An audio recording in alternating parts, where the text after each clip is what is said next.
우리의 각자의 삶이 각자의 시간을 다하고 주님 앞에 설 때에 그 모습이 얼마나 영광스러울지 기대가 됩니다. 주님과 함께 그 나라에 서는 날을 소망하며 오늘도 주님 앞에 나왔습니다. 우리를 말씀으로 인도하여 주시옵소서. 예수님 이름으로 기도드리옵나이다. 아멘. 오늘 말씀은 이사야서 6장입니다.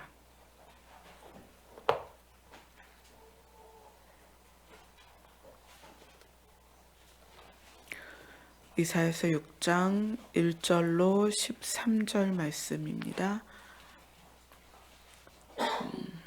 같이 읽겠습니다. 이사야서 6장 1절로 13절입니다. 시작.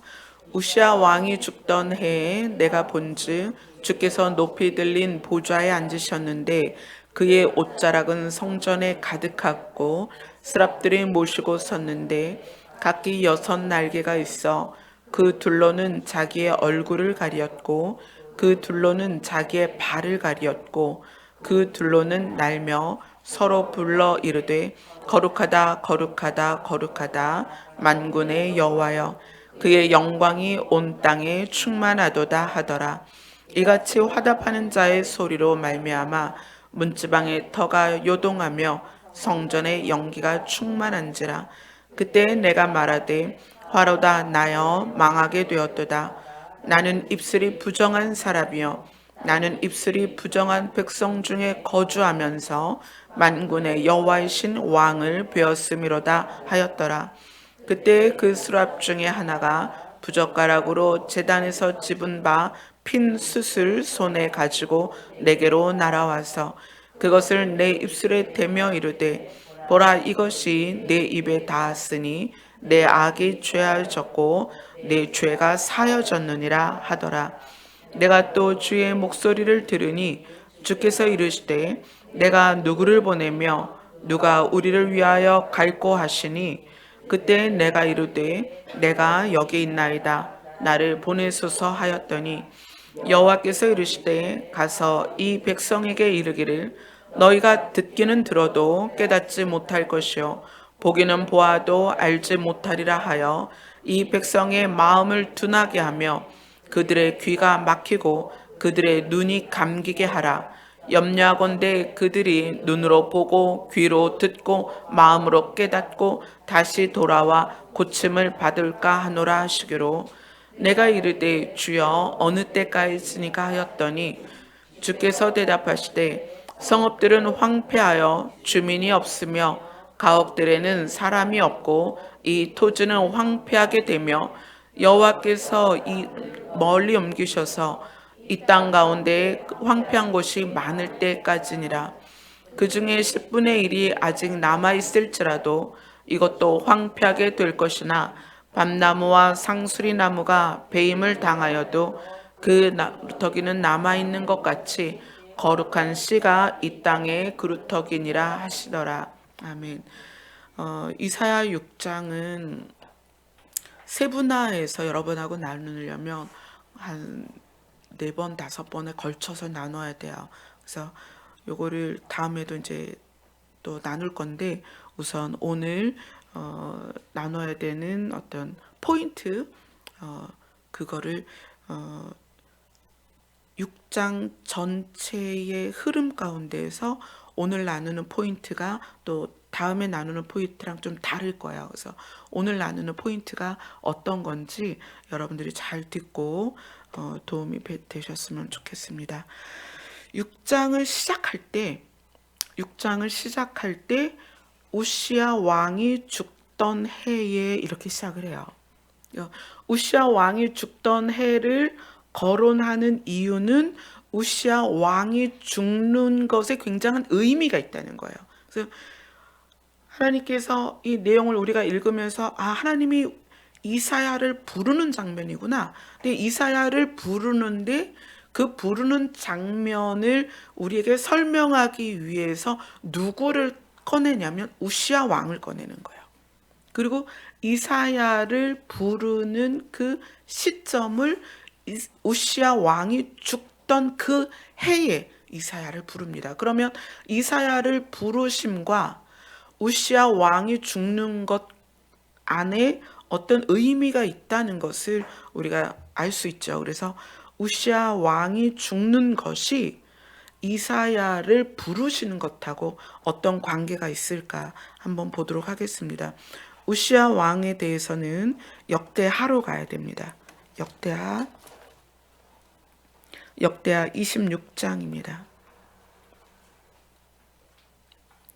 역대하 26장 3절로 5절 말씀을 보도록 하겠습니다.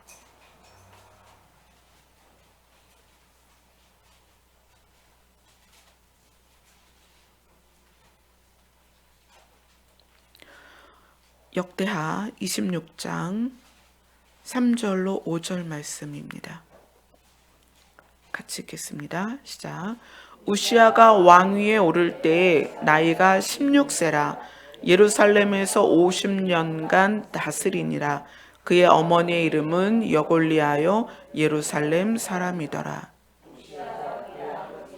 아마샤의 모든 행위대로 여호와 보시기에 정직하게 행하며 하나님의 묵시를 밝히 아는 스가랴가 사는 날에 하나님을 찾았고 그가 여호와를 찾을 동안에는 하나님이 형통하게 하셨더라.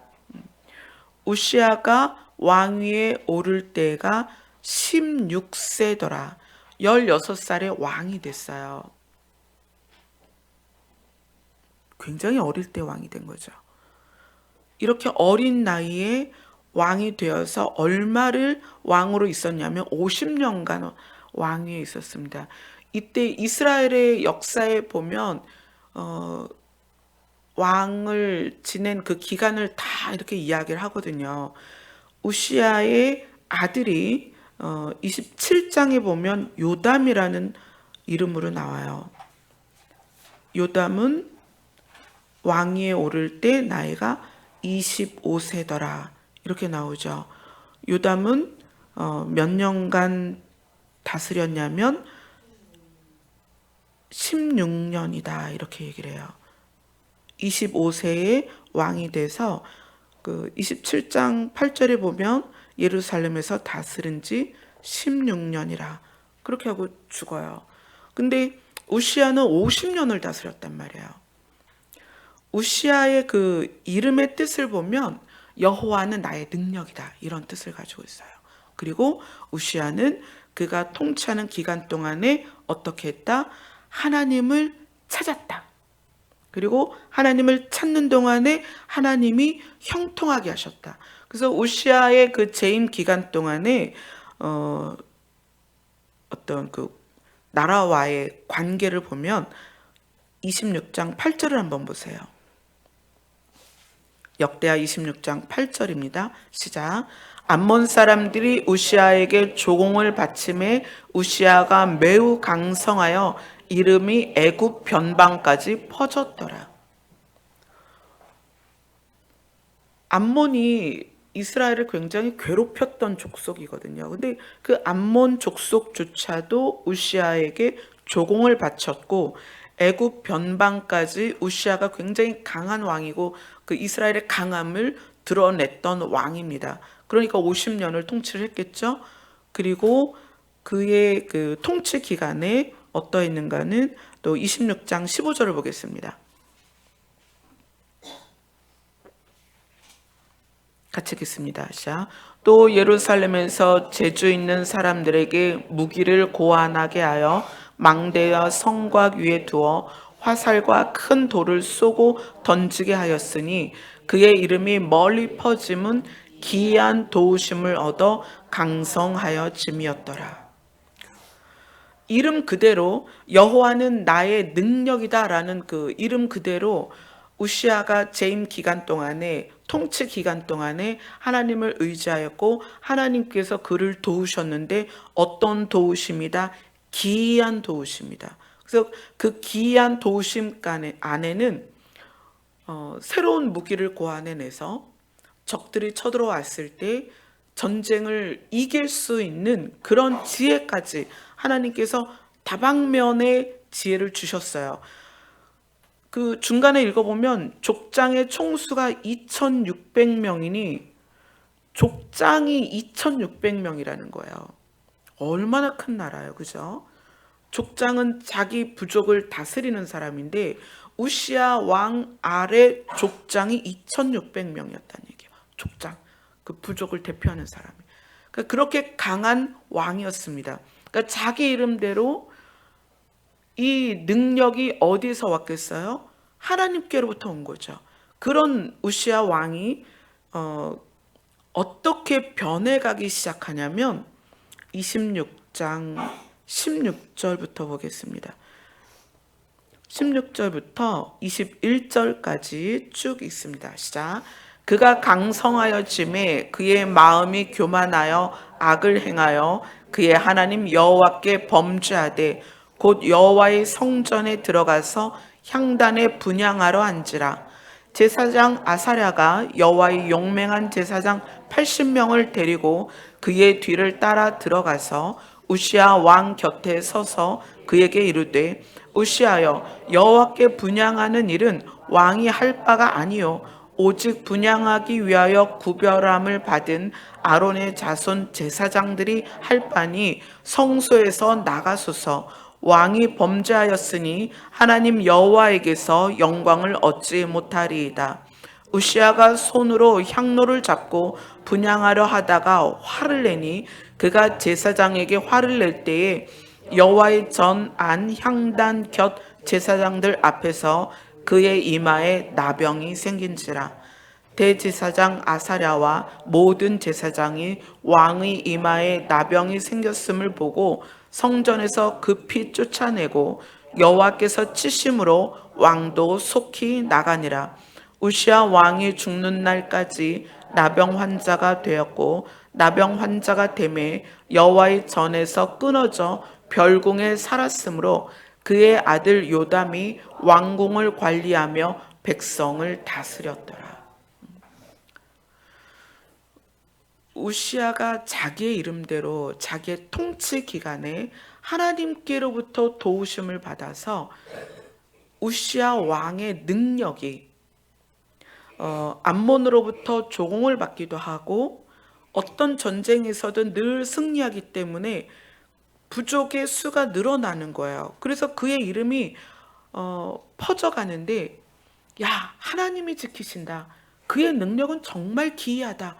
이렇게 강한 왕이었습니다. 그런데 16절에서 뭐라고 얘기하냐면 그가 강성하여 짐에 그의 마음이 교만하여졌다. 이렇게 얘기를 해요. 오늘 이사야서의 본문 6장을 시작하면서 우시야 왕이 죽던 해에 하나님이 누구를 부르셔요? 이사야를 부르십니다. 내가 너에게 맡길 일이 있다. 우시야 왕의 그 내용을 보면 그가 할 수 없었던 일이 뭐냐면 제사장의 직분이었어요. 그거는 이제 왕과 제사장이 구분되어 있기 때문에 우시야 왕은 그걸 절대 하면 안 되죠. 하나님이 아론의 지파에서 제사장들을 세우셨기 때문에. 근데 우시야 왕의 교만이 어디에서 드러나냐면 사람과 사람의 관계에서가 아니라 사람과 하나님의 관계에서 드러나는 거예요. 하나님이 세우신 규칙에 대하여 만홀히 여기는 거죠. 가볍게 여겼다는 거예요. 그러니까 이거는 우시야 왕이 제사장을 무시했다는 얘기가 아니에요. 우시야 왕이 하나님을 가볍게, 하나님이 세운 규칙을 가볍게 여겼다는 거예요. 그러한 우시야 왕이 나병이 걸려서 죽고 났을 때 그때 비로소 성전에 여호와의 영광이 가득하고 하나님께서는 이사야를 부르십니다. 이것과 비슷한 장면이 있어요. 어떤 장면이냐면 모세가 80세에 하나님을 불꽃 가운데 꺼지지 않는 가시떨기 나무에 불붙은 그 상황에서 하나님을 만나고 하나님은 모세에게 기이한 능력을 주십니다. 그래서 너는 애굽 왕에게 가서 내가 보냈다는 것을 드러내고 이스라엘 백성을 데리고 나와라. 그리고 가나안까지 인도해라. 모세가 그 인도하는 과정 안에서 얼마나 신비한 기적들을 많이 일으켰어요. 물론 그 기적이 모세 자체에게서 나온 게 아니죠. 하나님께서 주신 거죠. 우시아 왕도 그랬습니다. 근데 이 모세가 이스라엘 백성을 가나안 가까이 오게 한 상태에서 모세에게 한 사건이 생기죠. 원인은 이스라엘 백성의 분노, 반항, 그들의 거친 모습에 의해서 모세가 화를 냈지만 사실은 이거는 모세와 이스라엘 백성 간의 문제가 아니고 모세가 하나님이 말씀하신 것에 대한 거역이었어요. 반석을 명하여 물을 내라. 이것을 우리가 일반적인 각도에서 보면 사람들 때문에 화가 나서 그렇게 했다라고 우리가 이해를 하고 있죠. 물론 그래요. 그러나 이것이 하나님의 시각에서 볼 때에는 모세는 하나님이 세운 규칙을 그 순간 분노로 인해서 가볍게 여긴 거예요. 그래서 하나님이 모세를 향하여 너는 이스라엘의 가나안 땅에 들어갈 수 없다라고 말씀을 하시죠. 우시아 왕이 자기의 영광이, 자기의 능력이 강성해지면서 그 마음이 교만해진 것이 어떻게 드러났다? 하나님이 세운 규칙을 깨뜨렸다. 모세는 백성들의 분노와 그 백성들의 반항에 화가 나서 그렇게 행동을 했다고 우리가 보편적으로 이해를 하고 있지만 결국은 무엇에 대하여 가볍게 행한 거냐면 하나님의 명령에 대하여 가볍게 행한 거예요. 그래서 하나님이 모세에게 그렇게 말하죠. 나의 영광을 드러내지 못했다. 이렇게 말씀하세요. 그래서 우시아 왕 다음에 하나님께서는 이사야를 부르셨고 모세 다음에 하나님께서 여호수아를 부르시죠. 이건 오늘 본문을 통해서 뭘 말씀하시는 걸까요? 자, 오늘 본문 8절부터 보겠습니다. 8절부터 10절까지 같이 읽겠습니다. 시작. 내가 또 주의 목소리를 들으니 주께서 이르시되 내가 누구를 보내며 누가 우리를 위하여 갈고 하시니 그때 내가 이르되 내가 여기 있나이다 나를 보내소서 하였더니 여호와께서 이르시되 가서 이 백성에게 이르기를 너희가 듣기는 들어도 깨닫지 못할 것이요 보기는 보아도 알지 못하리라 하여 이 백성의 마음을 둔하게 하며 그들의 귀가 막히고 그들의 눈이 감기게 하라. 염려하건대 그들이 눈으로 보고 귀로 듣고 마음으로 깨닫고 다시 돌아와 고침을 받을까 하노라 하시기로 내가 이르되 10절까지만 볼게요. 여기 말씀을 보면 그냥 우리가 읽은 대로 해석을 하면 하나님께서 백성의 둔하여진 마음을 하나님이 둔하게 한 것처럼 보이죠.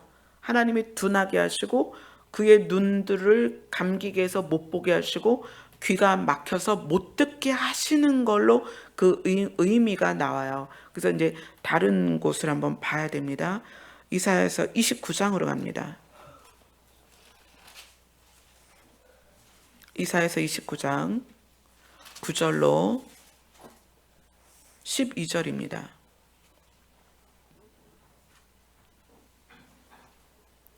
같이 읽겠습니다. 시작. 너희는 놀라고 놀라라. 너희는 맹인이 되고 맹인이 되라. 그들의 취함이 포도주로 말미암이 아니며 그들의 비틀거림이 독주로 말미암이 아니니라. 대저 여호와께서 깊이 잠들게 하는 영을 너희에게 부어주사 너희의 눈을 감기셨음이니 그가 선지자들과 너희의 지도자들인 선견자들을 덮으셨음이라. 그러므로 모든 계시가 너희에게는 봉한 책의 말처럼 되었으니 그것을 글 아는 자에게 주며 이르기를 그대에게 청하노니 이를 읽으라 하면 그가 대답하기를 그것이 봉해졌으니 나는 못 읽겠군 할 것이요 또 그 책을 글 모르는 자에게 주며 이르기를 그대에게 청하노니 이를 읽으라 하면 그가 대답하기를 나는 글을 모른다 할 것이니라.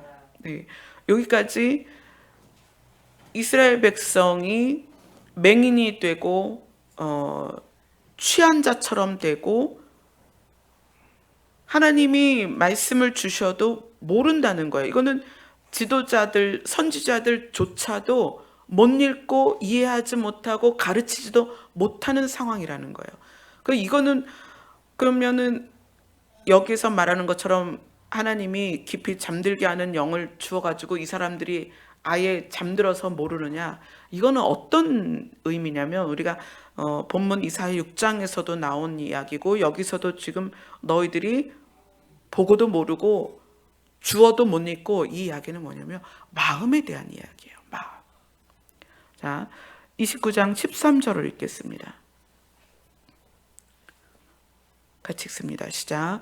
주께서 이르시되 이 백성이 입으로는 나를 가까이하며 입술로는 나를 공경하나 그들의 마음은 내게서 멀리 떠났나니 그들이 나를 경외함은 사람의 계명으로 가르침을 받았을 뿐이라.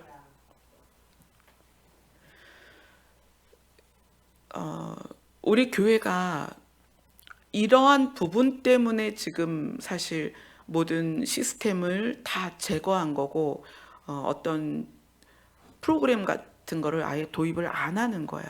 어떤 거냐면 사람의 계명으로 가르침을 받아서 익숙해진 것과 마음은 다르다는 거예요. 훈련되어서 행하는 것과 마음으로 하는 건 다르다는 얘기예요. 29장에서 너희들이 맹인이다, 맹인이 되었다, 취하였다, 비틀거린다, 이것이 마음이 익숙해져서 한 것을 마치 자기가 그런 사람인 걸로 알고 있다는 거예요. 여러분, 이거는 여러분이 우리가 이제 주님 오실 때까지 신앙생활을 해야 되는데 우리의 신앙생활에서 중요한 게 뭐냐는 것을 지금 이사야서에서 계속 말하고 있는 거예요. 우리가 몸으로 행하는 것, 우리가 익숙하게 삶에서 하는 것이 진짜 나인가, 지금 진짜인가 아닌가를 보는 거예요. 그게 진짜 나인가 아니라는 거예요. 그게 아니라 무엇이 문제다? 마음이 문제다. 마음이 하나님에게서 멀리 떠나 있는데도 이 사람들은 자기들이 하나님을 잘 믿는다고 생각하는 거예요. 그래서 마음이 멀리 떨어져 있는데 하나님을 경외하는 사람처럼 스스로 느끼기 때문에 너희가 장님이다, 너희가 깨닫지 못한다라고 이야기를 하는 거예요. 우시야 왕이 50년간 통치를 하면서 자기가 왕으로서 권력이 강해지고 그의 이름이 세상에 널리 퍼졌습니다. 그러한 모습이 하나님께서 기이한 능력을 부으셔서 강해졌습니다. 기이한 능력을 부으심을 받은 우시야는 그러한 상태가 자기의 진짜 상태라고 생각을 한 거예요. 그래서 그것이 무엇으로 끌고 가요? 교만으로 끌고 가는 거예요. 교만. 근데 그 교만이 어떻게 돼요? 하나님의 명령과 또 질서와 하나님의 규칙을 가볍게 여긴다는 거예요. 우리가 신앙생활을 하면서 이런 거죠. 자, 예를 들어 볼게요. 한 사람이 목회자로 세워지려면 많은 시간이 필요합니다. 저 같은 경우도 제 평생에 목회자가 될 거라고는 생각도 못했죠. 어린 시절부터 부모님의 목회를 돕고 또 남편의 목회를 돕고 그 사이에 신학을 하고 그런 과정이 쭉 있었어요. 개척교회를 지나서 여러분 앞에 섰습니다. 자, 그러면 그 과정을 보면 지금 한국 교회의 거의 80%가 미자립 교회다 이야기를 하는데 저를 보고는 만 4년 만에 굉장히 많이 부흥했다라고 얘기를 해요. 그러면 부흥하고 성도가 많이 모이고 많이 알려져서 우리나라 각처에서 연락이 오고 여러 세계 나라에서 찾아오는 지금의 내 모습, 이게 진짜냐는 거예요. 이 모습이 저의 진짜 모습이 아닙니다. 이거는 하나님께서 하나님의 복음을 위하여 하나님의 은혜를 부어서 제가 아닌 다른 누구도 얼마든지 그렇게 하실 수 있어요. 저의 진짜 모습은 저의 마음에 있습니다. 제가 어떤 마음을 가지고 사람을 대하건 하나님을 대하건 내가 어떤 마음으로 갖고 사느냐, 그게 저의 진짜 모습입니다. 이스라엘 백성들이 율법을 통해서 다져지고 훈련되고 또 익혀진 그 모습, 그래서 매일 드리는 제사를 드리고 연중 행사로 제사를 드리고 제물을 드리고 피의 제사를 드리고 이러한 모습이 하나님을 잘 섬기는 모습이기 때문에 자기들이 하나님을 잘 섬기고 있다라고 생각을 하는 거예요. 근데 하나님은 그들에게 뭐라고 얘기하냐면 너희는 마음이 나에게서 멀리 떠났다. 오늘 이사야서 29장 13절에 그렇게 말합니다. 그들의 마음은 내게서 멀리 떠났고 그들이 나를 경외하는 그 모습은 가르침을 받았기 때문에 그렇게 하는 거다. 마음과 행동이 일치되는 게 아니고 행동은 나를 경외하는데 마음은 경외하지 않는다는 거예요. 우시아가 그런 모습이었죠.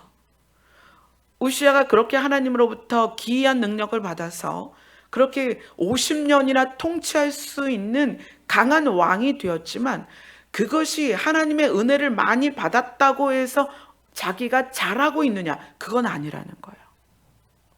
그가 잘하고 있는 사람이라면 하나님이 정한 규칙을 그렇게 가볍게 여길 수 없다는 거예요. 그래서 그가 어떻게 해야 돼요? 나병이 걸려서 죽습니다. 그리고 이사야를 불러 일으키는 거예요. 교회가 언제 병이 드느냐? 언제 병이 들까요? 중심은 변하지 않고 겉모양만 변할 때 병이 드는 거예요. 나병이. 그래서 교회들이 죽는 거예요. 여러분이 늘 어떻게 생각하셔야 되냐면 교회도 사라지고 눈에 보이던 목회자도 사라지고 예배도 드릴 수 없는 상황이 왔을 때 그때에도 나는 하나님을 향하여 내 마음이 변함이 없을 수 있겠는가? 그것이 여러분의 신앙을 다림줄로 재어보는 다림줄이 되어야 됩니다. 그게 늘 여러분 마음에 있어야 돼요. 내가 교회를 가려고 했는데 교회를 갈 수 없는 상황이 왔다. 좀 안타까운 건 이런 부분들이에요. 평생 목회를 했는데 이제 목회를 할 수 없는 시점이 왔어요. 그게 이제 나이가 들어서 저도 이제 나이가 들면 못 하겠죠. 아니면 사역지가 없어지면 또 목회를 못 할 수 있어요. 그러한 상태에서 사역자들이 굉장히 많이 넘어져요. 그러니까 사역을 못 하게 되면 신앙을 놓아버리는 경우가 너무 많다는 거예요. 사역을 못 하게 되면 나 이제 사역을 못해. 그게 어디까지 가냐면 하나님과의 관계까지 분리가 돼요. 그런 경우를 제가 종종 봅니다. 무슨 얘기일까요? 사역은 열심히 했는데 그 마음이 하나님과 온전하게 관계가 없었다는 얘기예요. 오늘 하나님께서 이사야를 통해서 이사야를 부르시는 시점이 우시아가 죽었을 때라는 거야. 그 해에.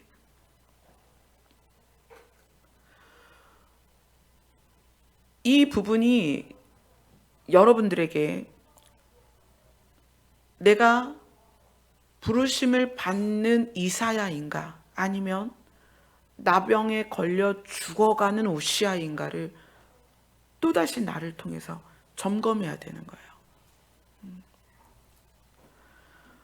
겉모양이 자꾸 강해지면 이 겉모양이 가면이 돼요.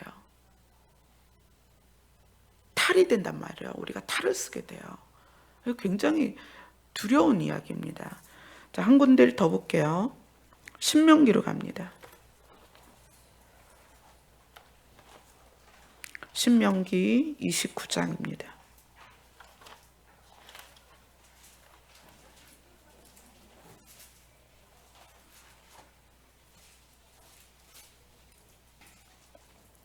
(2) 절에서 (4) 절까지입니다. 신명기 29장 2절부터 4절까지입니다. 같이 읽겠습니다. 시작. 모세가 온 이스라엘을 소집하고 그들에게 이르되 여호와께서 애굽 땅에서 너희의 목전에 바로와 그의 모든 신하와 그의 온 땅에 행하신 모든 일을 너희가 보았나니 곧 그 큰 시험과 이적과 큰 기사를 내 눈으로 보았느니라. 그러나 깨닫는 마음과 보는 눈과 듣는 귀는 오늘까지 여호와께서 너희에게 주지 아니하셨느니라. 지금 계속 표현이 하나님께서 너희에게 주지 아니하셨다 이렇게 표현이 되고 있는데, 그거는 실제로 하나님께서 못 보게 하고 못 듣게 한다는 게 아니라 그들의 마음이 부패하여 가는 것을 그대로 두고 계시다는 거예요. 내가 너희에게 얼마나 많은 것을 보여줬는데, 얼마나 많은 것을 경험케 했는데 너희들의 마음이 나에게서 멀어지니 그 상태를 지금 하나님께서 두고 계시는 거거든요. 자, 그 사람들의 마음이, 그러니까 깨닫는 마음과 보는 눈과 듣는 귀가 열리지 않는 이유를 지금 신명기 29장 18절을 보세요. 18절 19절 같이 읽겠습니다. 시작. 너 중에 남자나 여자나 가족이나 집하나 오늘 그 마음이 우리 하나님 여호와를 떠나서 그 모든 민족의 신들에게 가서 섬길까 염려하며 독초와 쑥의 뿌리가 너희 중에 생겨서 이 저주의 말을 듣고도 심중에 스스로 복을 빌어 이르기를 내가 내 마음이 완악하여 젖은 것과 마른 것이 멸망할지라도 내게는 평안이 있으리라 할까 함이라. 마음이 하나님 여호와를 떠나면 멸망하는 상태가 돼도 평안할 거라고 믿는 거예요. 마음이 떠나면 멸망이 다가오는데도 그걸 못 느낀다는 거예요. 우시아가 제단에 가서 제사장이 해야 할 일을 본인이 하려고 하는 거예요. 제사장들이 말리죠. 너 큰일 난다. 이거 하면 안 된다. 나가라. 우시아가 그 말을 듣지 않습니다.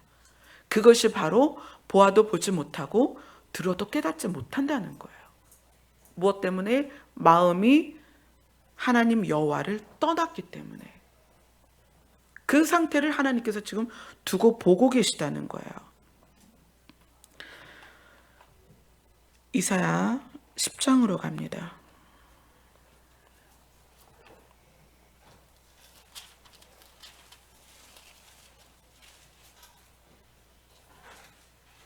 이사야 10장 20절로 21절입니다. 같이 읽겠습니다. 시작. 그날에 이스라엘의 남은 자와 야곱 족속의 피한 자들이 다시는 자기를 친 자를 의지하지 아니하고 이스라엘의 거룩하신 이 여호와를 진실하게 의지하리니 남은 자 곧 야곱의 남은 자가 능하신 하나님께로 돌아올 것이라. 여호와를 진실하게 의지하는 자만 여호와께 돌아오고 그들만이 남은 자가 될 것이다. 이것이 오늘 읽은 본문 이사야 6장 11절로 13절 말씀을 설명하는 거예요. 이사야 6장 11절로 13절을 같이 읽겠습니다. 시작. 내가 이르되 주여 어느 때까지니까 하였더니 주께서 대답하시되 성읍들은 황폐하여 주민이 없으며 가옥들에는 사람들이 없고 이 토지는 황폐하게 되며 여호와께서 사람들을 멀리 옮기셔서 이 땅 가운데 황폐한 곳이 많을 때까지니라. 그 중에 10분의 1이 아직 남아있을지라도 이것도 황폐하게 될 것이나 밤나무와 상수리 나무가 배임을 당하여도 그 구루터기는 남아있는 것 같이 거룩한 씨가 이 땅의 구루터기니라 하시더라. 그들의 마음의 둔함과 귀로 들어도 깨닫지 못하고 보아도 깨닫지 못하는 상태가 침략을 받아서 이스라엘 백성이 포로로 다 잡혀가고 소수만 남아있을 때에 그때까지 하나님은 내버려 두셨다가 그들이 비로소 깨닫고 그 민족이 비로소 깨닫게 될 거다. 그때에 비로소 깨닫게 될 거다. 그러면서 중요한 얘기를 하죠. 그루터기를 이야기를 합니다. 그루터기. 나무를 자르면 그 자른 상태로 밑둥만 남아요. 근데 이 밑둥이 뿌리가 땅에 박혀 있으면 위를 완전히 잘라냈는데도 불구하고 거기에서 새순이 납니다. 새순이 나고 본인이 살아있다는 걸 드러내요. 이것이 거룩한 씨다. 씨에는 생명이 있습니다. 죽은 것 같지만 그 씨 여러분 여름에 씨를 받아서 그 다음 해까지 두었다가 그 씨를 심을 때 보세요. 그 씨를 가만히 보면 이게 살아있다는 표현이 전혀 겉으로는 드러나지 않아요. 그러나 그걸 심으면 나오죠. 죽은 것 같으나 살아있는 게 씨앗이에요. 그루터기가 그렇다. 거룩한 씨다. 그루터기다. 근데 이것의 중요한 부분 뭐냐면 뿌리가 있어야 된다는 거야. 뿌리. 그루터기가 거기서 새순이 나려면 뿌리가 있어야 돼요. 그 뿌리가 있다는 표현이 아까 이사야서 10장에서 어떻게 여호와를 진실하게 의지하는 자. 이사야서 10장 20절에 여호와를 진실하게 의지하는 자, 그들이 하나님께로 돌아올 것이고 그들이 그 민족을 다시 일으킬 것이다. 그러면 여호와를 진실하게 의지한다는 게 뭘까요? 보세요. 우시아는 그 이름 자체가 여호와는 나의 능력이다 이렇게 얘기를 했어요. 여호와는 나의 능력이다. 그래서 50년 동안 강한 왕이었습니다. 주변 국가에 소문이 났던 왕이에요. 그런데 그가 마음이 변하고 교만해지고 나병이 걸려서 죽죠. 그런데 그루터기에 대해서 하나님은 뭐라고 말하냐면 여호와를 진실하게 의지했다는 거예요. 우시아가 자기가 왕이 됐을 때 사가랴를 찾아갑니다. 선지자를 찾아가요. 그리고 그에게서 지혜를 구합니다. 그러면서 하나님을 의지하고 통치를 해요. 그런데 우시아의 하나님을 의지하는 그 의지는 자기의 왕으로서의 통치를 위한 의지였다는 거예요. 잘 생각해 보세요. 여호와를 의지하는데 자기가 왕으로 백성을 통치하기 위하여 의지를 하다 보니까 자기의 왕권이 강해지고 나라가 강성해지고 그리고 주변에 강한 왕으로서 그 능력이 커지니까 반대로 뭐가 돼요? 하나님의 의지, 하나님을 의지하는 게 약화된다는 거예요. 하나님을 진실하게 의지한다는 것은 나에게서 어떤 조건이 있어서 그 조건을 위해서 의지하는 게 아니라는 거예요.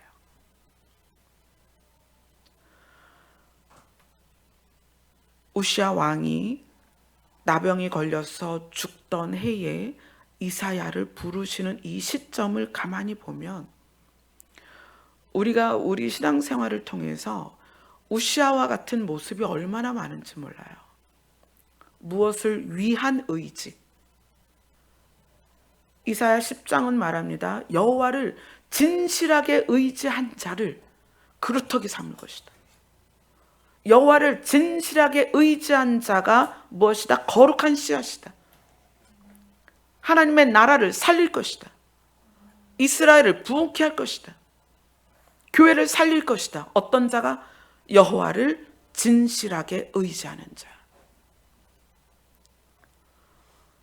교회가 조건을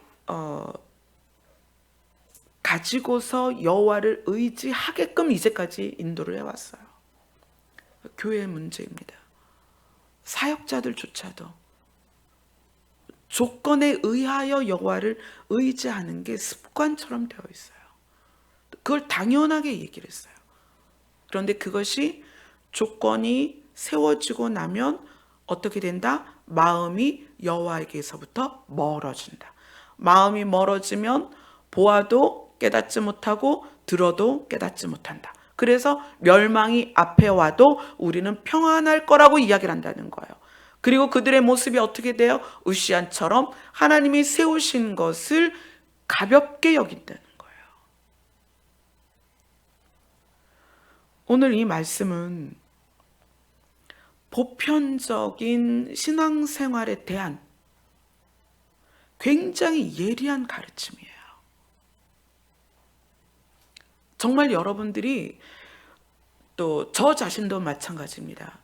주님 앞에 앉을 때 제가 하나님 앞에 늘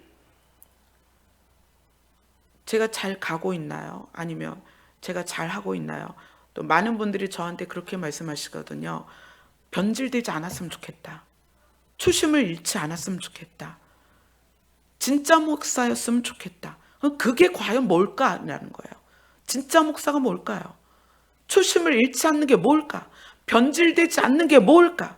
그건 뭐냐면 제 마음이 하나님과 연합되어서 하나님 안에, 하나님의 마음 안에 머물고 있는 거예요. 근데 그러기 위해서는 하나님을 진실되게 의지해야 되는데, 하나님을 진실되게 의지하는 건 뭐냐면 나의 목적을 위하여 하나님께 의지되지 말아야 된다는 거예요.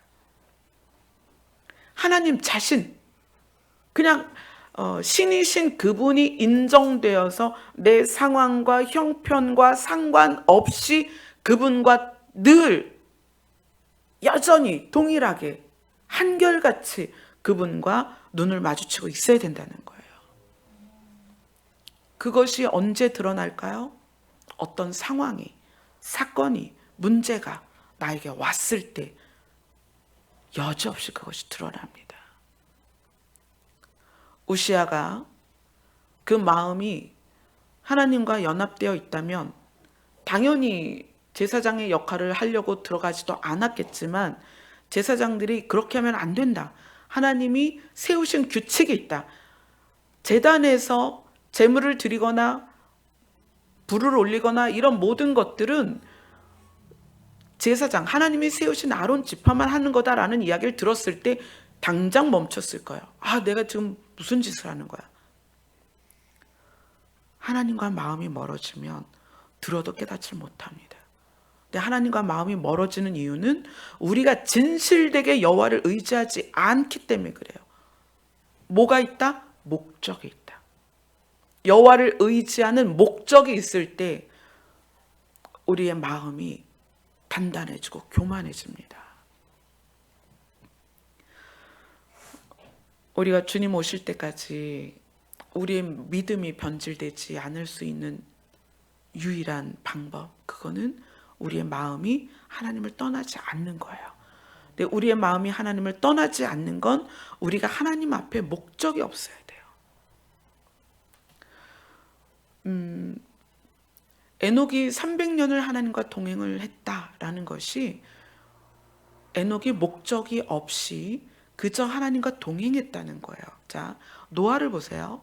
노아는 하나님이 주신 사역이 있었습니다. 그래서 100년 동안 열심히 방주를 만들었어요.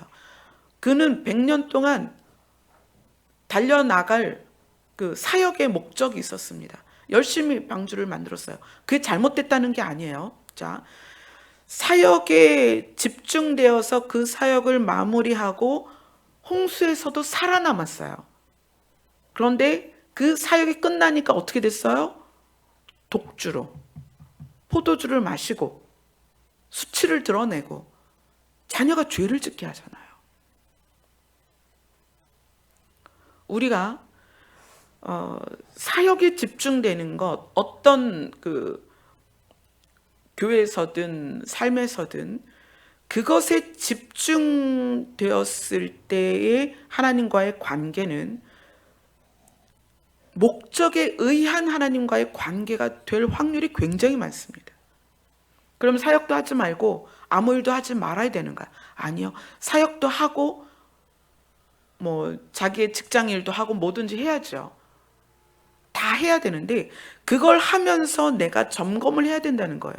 이걸 위해서 내가 하나님을 끌어오느냐, 내가 하나님께 집중된 상태에서 이것을 하느냐, 이건 굉장히 다른 거예요. 얼마나 결과가 다르냐? 우시아가 어떻게 됐다? 나병에 걸려 죽는다는 얘기예요. 여러분이 하나님을 의지하는 부분에서 진실하게 의지하느냐, 아니면 나의 목적을 위해서 의지하느냐, 이것이 우리에게 날마다 점검이 돼야 됩니다. 아멘. 찬양 하나 합시다.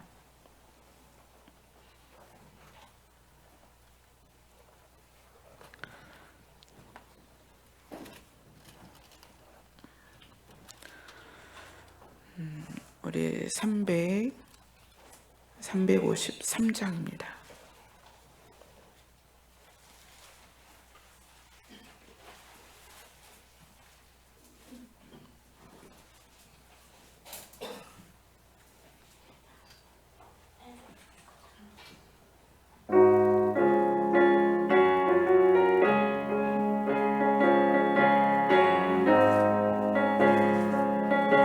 십자가 운명되어서 예수를 자를 때 무서워하는 마음으로 주를 취할까.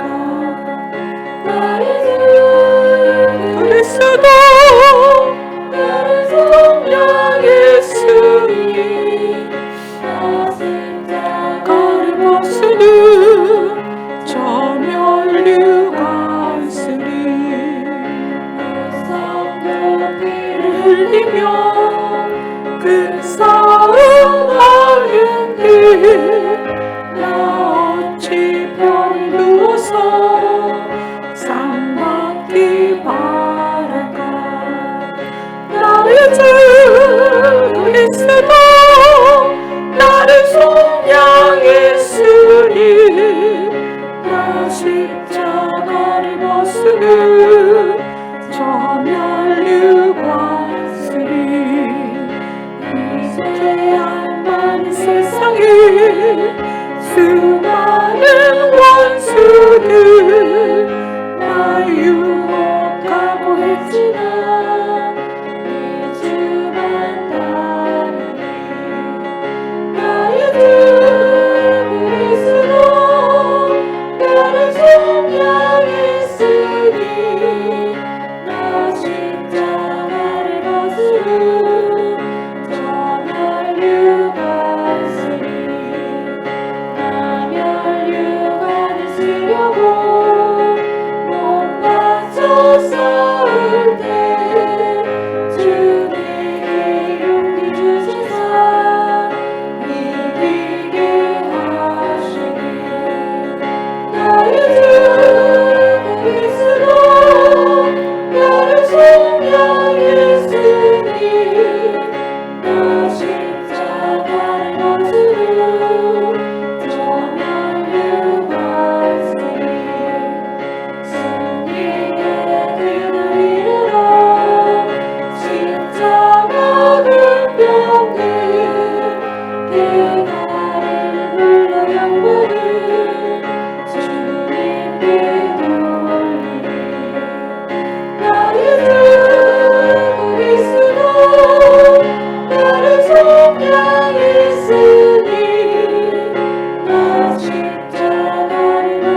예수님이 나의 주가 되셨다는 것이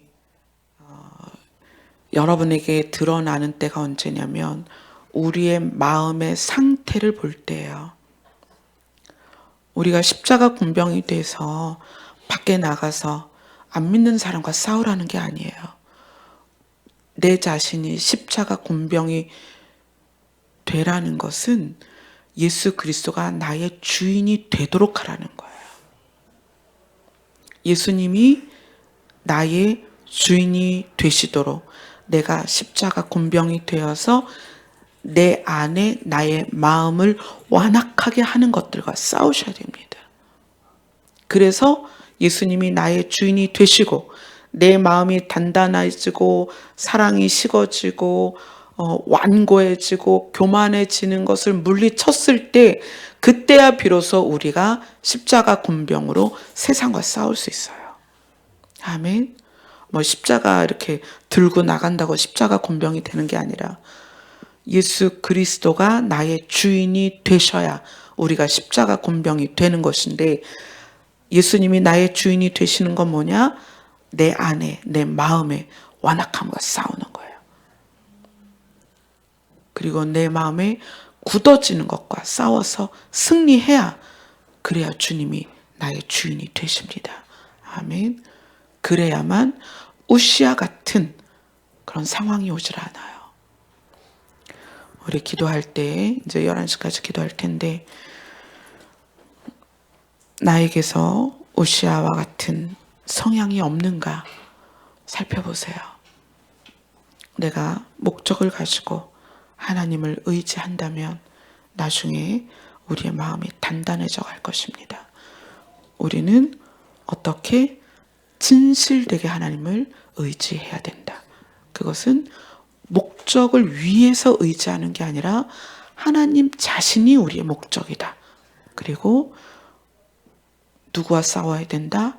내 안에 나를 단단하게 하고 나를 완악하게 하는 그것들과 싸워야 예수님이 나의 주인이 되셔서 내 마음이 부드럽고 온유하고 예수님처럼 되고, 그래야만 또 어떻게 하나님과의 관계가 목적이 아니라 하나님 자신을 볼 수 있는 우리가 될 수 있다. 그렇게 안 하면 우리의 눈이 가려지고 귀가 가려져서 들어도 깨닫지 못하게 됩니다.